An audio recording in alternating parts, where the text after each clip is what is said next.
एक छोटे से गांव में एक मुरारी नाम का आदमी रहता था।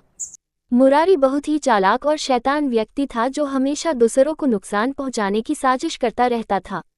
जब भी वो किसी को खुश देखता तब उसको नुकसान पहुंचाने की कोशिश करता। मुरारी को भगवान का बिल्कुल डर नहीं था। वो गांव में खेल रहे बच्चों को भी बहुत परेशान करता था।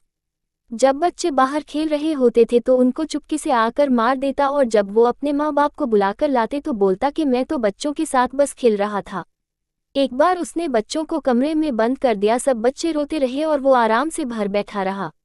जब बच्चों के माँ बाप उन्हें ढूंढते हुए आए तब वो हंसने लगा।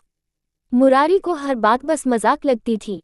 एक दिन मुरारी ने सोचा आज क्या शरारत की जाए। फिर उसने गांव के तालाब के पानी को जहरीला करने का सोचा। फिर वो चुपके चुपके तालाब के पास गया और उसने तालाब के पानी में जहर डाल दिया। जब गांव के लोगों ने पानी पिया तो कई लोग बीमार पड़ गए। गांव में हाहाकार मच गई, मगर मुरारी फिर भी हंसता मुस्कुराता रहा। उसे किसी बात की परवाह नहीं थी। फिर कुछ दिन बाद गांव में मेला लगा।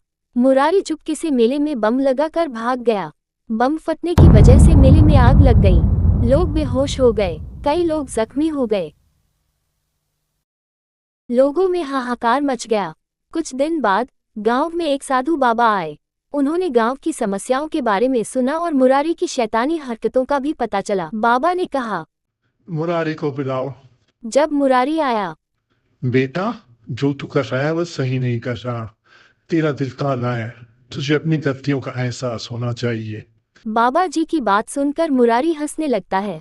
बाबा जी ने उसे समझाया कि मजाक का असली मजा तब है जब सभी खुश हों। तू अपनी हरकतों से दूसरों को दुख दे रहा है। एक दिन तुझे इसका फल जरूर मिलेगा। इसलिए अभी समझ जा, अपनी गलतियों का एहसास कर और माफी मांग ले सबसे। ये कहकर बाबाजी चले गए। मुरारी ने बाबा की बात पर ध्यान नहीं दिया और अपनी शैतानियों को जारी रखा। एक दिन मुरारी ने गांव में लोगों को परेशान करने के लिए खेत में आग लगा दी। वो आग इतनी बढ़ गई कि उस आग ने मुरारी के खेत और घर दोनों जला दिए। तब मुरारी ने बहुत मदद की गुहार लगाई, मगर उसकी मदद को कोई आगे नहीं आया। तब मुरारी को एहसास हुआ जब नुकसान होता है तो कितना दर्द होता है। उसे समझ आ गया कि जो बोया है वही काटना भी पड़ता है। मुरारी ने अपने बुरे कामों को छोड़ने का फैसला किया और गांव के लोगों से माफी मांग ली। धीरे धीरे गांव के लोग उसे फिर से अपनाने लगे और मुरारी ने अपनी जिंदगी में बदलाव लाने का संकल्प लिया। इस प्रकार मुरारी ने सीखा कि सच्ची खुशी दूसरों की खुशी में है और बुराई का कोई अंत नहीं होता। Please like, share and subscribe.